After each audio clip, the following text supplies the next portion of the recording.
Bom dia, graça e paz, carta aos Romanos, a oração do dia. Hoje, Romanos do 3, capítulo 3, do 9 ao 20.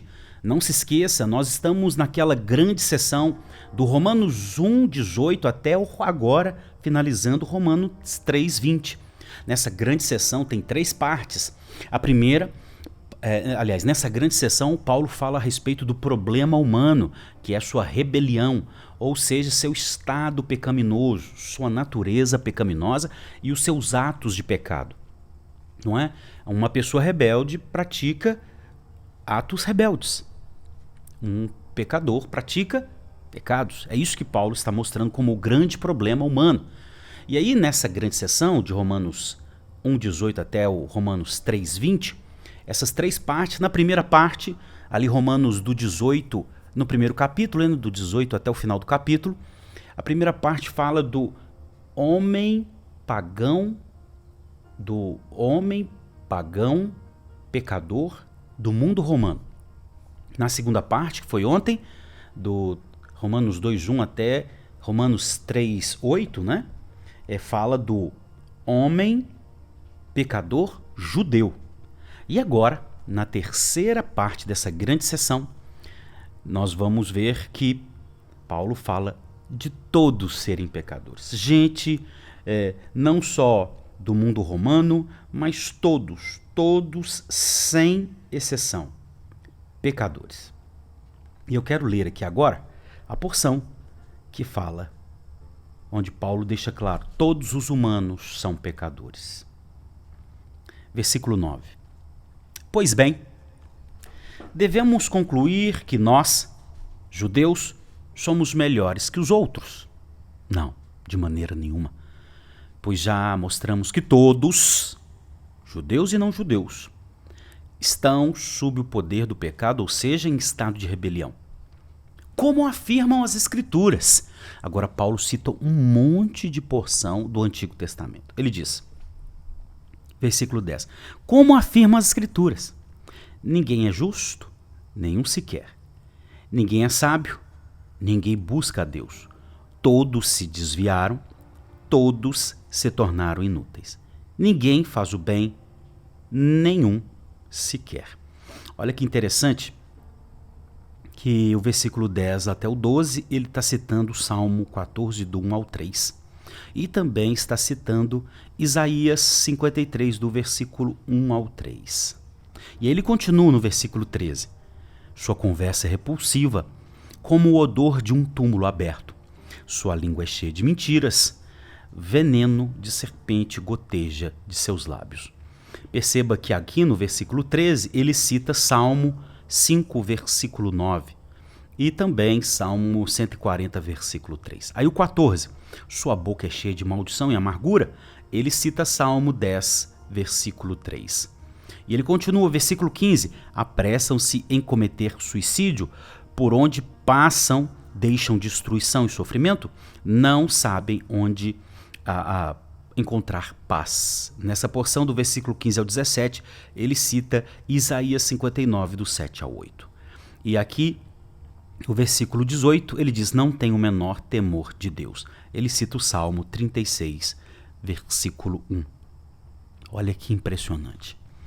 Ele continua, versículo 19. É evidente que a lei se aplica àqueles a quem ela foi entregue, pois seu propósito é evitar desculpas e mostrar que todo mundo é culpado diante de Deus. Qual que é o propósito da lei, pastor? Mostrar para todo mundo que diante de Deus é culpado. A lei não foi dada para salvar ninguém. Não é o propósito da lei. A lei foi dada para revelar que todos são culpados. Todos estão em estado de rebelião. Por isso são culpados. 20. Pois ninguém será declarado justo diante de Deus por fazer o que a lei ordena. A lei simplesmente mostra quanto somos pecadores. Ou seja, a lei mostra o nosso estado de rebelião, como somos pecadores e que somos culpados. É para isso que a lei é certa. É por isso que o que Paulo está dizendo aqui? Tentar se salvar mediante obediência da lei, se fosse possível, porque não é, ele vai explicar lá em Romanos 7 que não é possível, que nós naturalmente sempre desobedecemos a Deus, não é possível eu obedecer a lei totalmente, porque aí ela me salvaria. Mas como todos são rebeldes, todos são tendenciosos a rebelar-se contra Deus, todos são autônomos rebeldes. Então a lei, ela não foi feita para salvar pecadores que sempre vão desobedecer à lei. A lei é para revelar que somos pecadores e estamos condenados. É isso, entende? Então vai ser importantíssimo. Importantíssimo entendermos isso. Existe um documentário na Netflix, Woodstock 99. Está na Netflix, Woodstock 99. E o que esse documentário, eu estou trazendo ele aqui, que serve para a gente como ilustração do que Paulo está dizendo aqui. Aconteceu nos Estados Unidos. Era um show de rock que durou 72 horas. E eles organizaram esse show de rock, ou de vários artistas e bandas de rock, em um local mais afastado da cidade, né? E ficaram 72 horas. E as pessoas que participaram desse evento, eles descreveram o que aconteceu. A anarquia foi instalada nesse lugar. Ficou sem controle. Eles começaram a jogar fogo, eles queimaram as caixas, derrubaram as caixas de som, queimaram as caixas de som. Eles pareciam animais enlouquecidos. E um dos que falaram a respeito desse evento que aconteceu lá nos Estados Unidos, está lá no documentário Netflix, ele disse que aquele dia ele conheceu a natureza humana.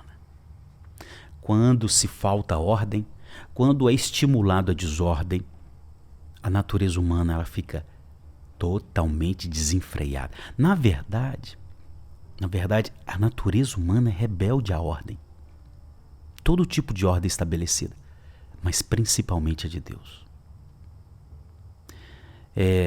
Aqui no Brasil aconteceu greves na Bahia da Polícia Militar, em Pernambuco da Polícia Militar, no Espírito Santo.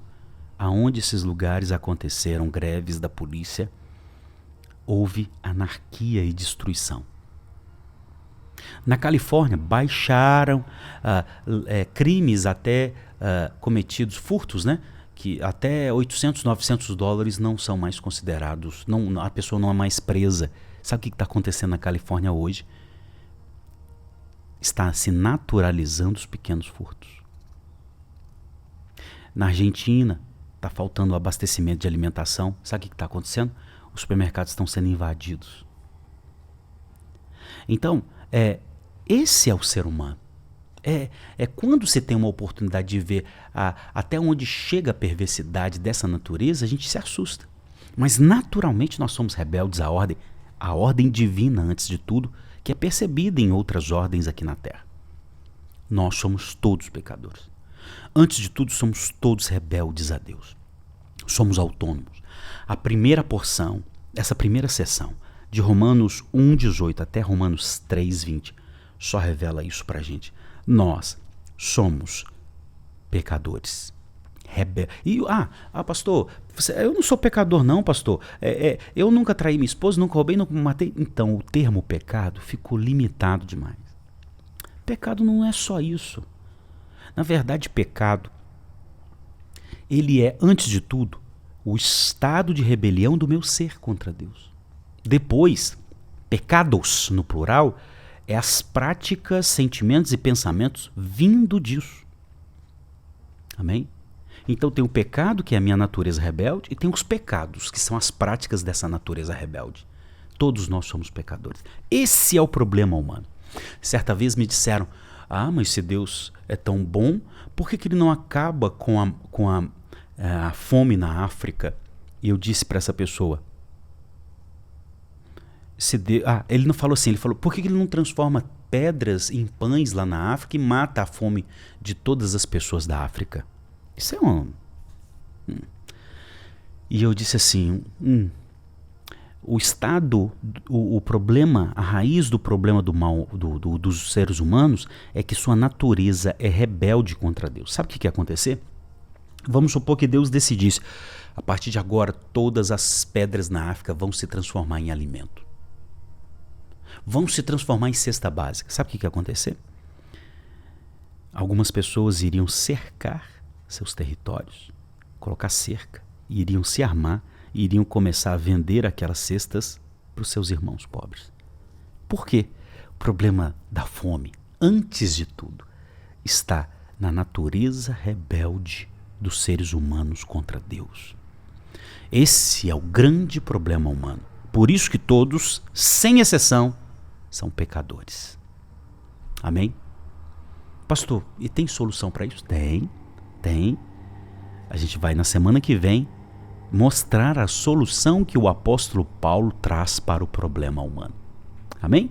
Então vamos orar?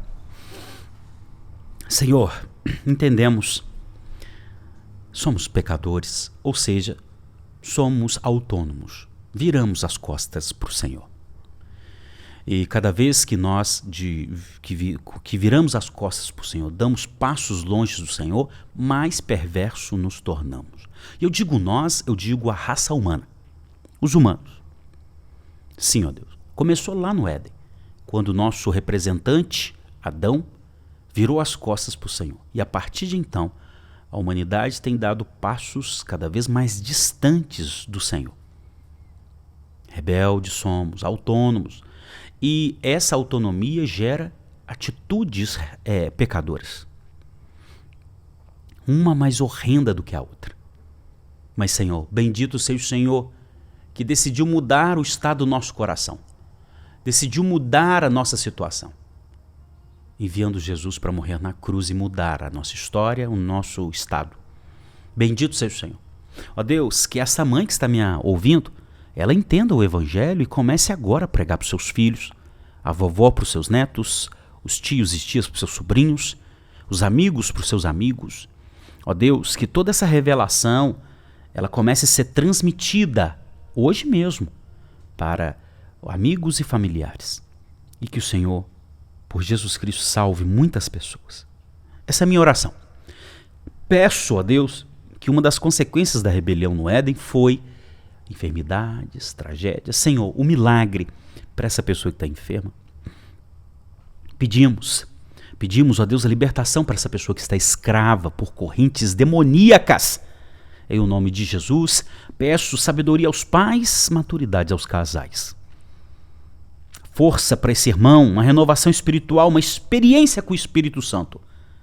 É a minha oração, é o meu clamor, em o nome de Jesus Cristo. Amém e amém. Amém? Hoje, meio-dia, oração da tarde, viu? Deixa o joinha pra gente aumentar o alcance nessa plataforma. Compartilha com quem você ama. Nos comentários desse seu pedido de oração, o seu comentário, um testemunho. Se for a primeira vez, se inscreva. Segunda, estaremos 5 da manhã. Novamente, damos sequência com a oração do dia na Carta aos Romanos. Graça e paz.